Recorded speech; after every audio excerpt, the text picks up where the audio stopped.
ఏమండి 3 days నుంచి అడుగుతున్నాను, ఒక 3000 కావాలి, ఇవ్వండి. ఇప్పుడు నన్ను పడుకోనివ్వు, రేపు మాట్లాడుకుందాం. ఒక్కోసారి డబ్బు కాదు, అర్థం చేసుకోవడం ముఖ్యం. అది దొరకనప్పుడు మనిషి తన దారి తానే వెతుక్కుంటాడు. సారీ అండి, ఈ ఒక్కరోజు కోసం మాత్రమే.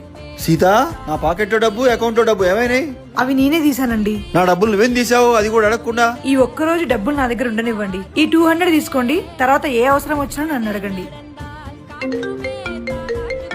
వాటర్ బాటిల్ కి 20 రూపీస్ పంపించు. ఇప్పుడే పంపిస్తా. కాఫీకి 300 ఎందుకు? కరెక్ట్ గా చెప్పండి ఎంత కావాలో. 30, 100 అయ్యి. ఇప్పుడే పంపిస్తున్నాను. ఈ రోజు నిన్ను పదే డబ్బులు అడుగుతుంటే ఓ బిచ్చగాళ్ళ అనిపించింది.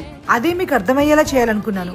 కొన్నేళ్లుగా నేను అదే అనుభవిస్తున్నా. ప్రతి చిన్నదానికి డబ్బు అడగడం అంత సులభం కాదు. అడగకుండా ఖర్చు చేస్తే సమాధానం చెప్పాల్సి వస్తుంది. పెళ్లికి ముందు అంతా నీదే అంటారు, కానీ పెళ్లి తర్వాత ప్రతిదీ అడుక్కోవాల్సి వస్తుంది. ప్రేమ, డబ్బు, గుర్తింపు, రెస్పెక్ట్ కూడా. అందుకే ఇక నా డబ్బు నేనే సంపాదించుకోవాలనుకుంటున్నాను. మీరు ఇలాంటి సిచ్యువేషన్ ఫేస్ చేస్తుంటే మీకు బెస్ట్ ఆపర్చునిటీ అందిస్తున్నారు ఈ వర్క్ ఫ్రమ్ హోమ్ కంపెనీ వాళ్ళు. ఇది గవర్నమెంట్ సర్టిఫైడ్ కంపెనీ, సో ఎలాంటి టెన్షన్ అవసరం లేదు. ఫర్ మోర్ డీటెయిల్స్ ఈ నెంబర్స్ కి కాల్ చేయండి, వాళ్ళతో మాట్లాడండి. మీకు నమ్మకం కుదిరాకే జాయిన్ అవ్వండి.